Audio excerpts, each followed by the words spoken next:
এটা কি ধুনীয়া মৰম লগা এইটো এটা ৰেডি কৰিছোঁ। আজি ইফতাৰৰ দাৱত আছে আমাৰ ঘৰ মালিক তাতে।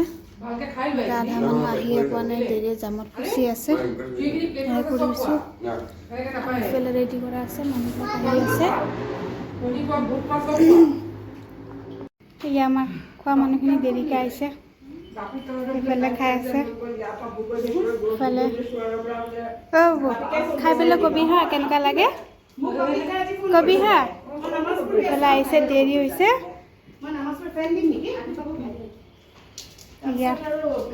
ইফালে জেইফা, মানুহবিলাক খাই আছে ঘৰ মালিকৰ তাতে।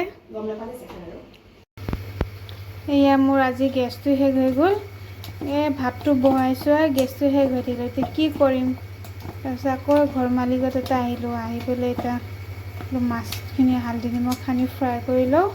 ইফালে ভাতটো বহাই থৈছোঁ। মাছখিনি ফ্ৰাই হোৱা মানে মই হেৰি কৰোঁ, চব্জিখিনি কাটি লওঁ। ফুলকবি দি মাছৰ তৰকাৰী বনাম। ইফালে তেলটো গৰম হৈ দিছোঁ, মাছটো দি দিওঁ। এনেকুৱা টাইমত গেছটো শেষ হৈছে। আকৌ ঘৰ মালিকৰ তাতে আহিছোঁ বনাবৰ কাৰণে। এই ৰাতিখন মই ক'ত যাম এতিয়া, গেছো নাপায়। বুকিং কৰিলোঁ লগে লগে, আহিব কৈছে ৰখি। ইফালে ভাত উতলি আছে, এইখিনি মাছটো ভাজি লওঁ। সেয়া পিঁয়াজটো মজি গ'ল, নিমখটো দিছোঁ, অলপমান আদা নহৰু বটা দিওঁ। গেছটো 10টা বজাত গেছটো শেষ হৈছে, আৰু বনাব আহিছোঁ। মছলা একো নিদিওঁ, অলপ হালধি দিওঁ।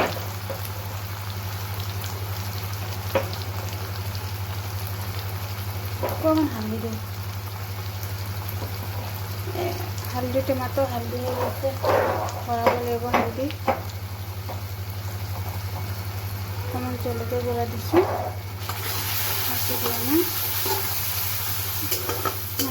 মছলা নিদিওঁ, ফুলকবিখিনি দিছোঁ। ফুলকবিখিনি দি পেলাই অলপমান ফুলেদি বনাম বুলি ভাবিছোঁ, নবনাওঁ, ফুলকবি দিয়ে বনাওঁ। সেইটো বনাই মাছ চাছ ভাজি ৰেডি হৈ গ'ল।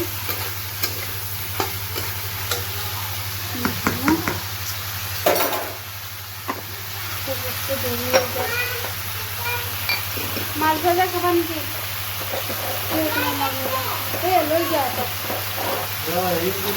কি বস্তু আৰু নাই, কি খাব ৱালপেপাৰটো নাই আৰু উপায় নাই।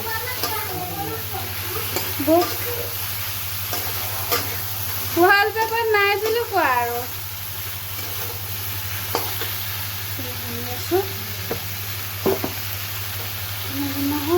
পানী বনাইছোঁ, গৰম পানী দি দিম, সোনকালে হ'ব। যেইখন ছিলে ইমান টানা টানি কৰি আছা।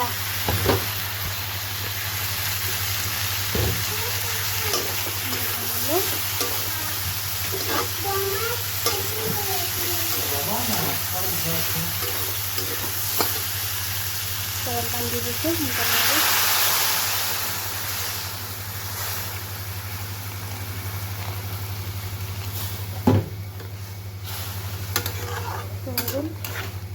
কি হ'ল ইমান উৎপাত কৰা তুমি? দিনতো টোপনি পৰা নাই, যে দিনতো নাই হোৱা, স্কুল নাই কাৰণে ইমান দিগদাৰ হৈছে নহয়। তাই ঘৰত থাকি থাকি তাই টাইমে পাছ নহৈছে, নহয় ইমান দেৰি হৈ গ'ল। তাইক ভাত অলপ খুৱাই দিওঁ, হৈ গ'ল। নাই, ভাত খাব লাগিব। এয়া মোৰ মাছৰ তৰকাৰী হৈ গ'ল। মাছখিনি দিওঁ, মাছটো দিয়া নাছিলোঁ, মাছটো দিলোঁ। তৰকাৰীটো হৈ গ'ল। খোৱাৰ টাইমত ওলাই দিম। সিহঁতে কেৰাহীতে ধনিয়া পাত দিছোঁ, ধনিয়া পাতটো কাটি থৈছিলোঁ।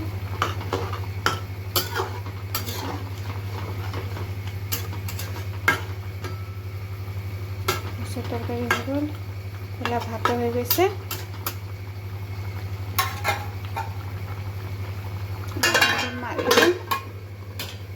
ইফালে ভাতটো হৈ গৈছে, এয়া ভাত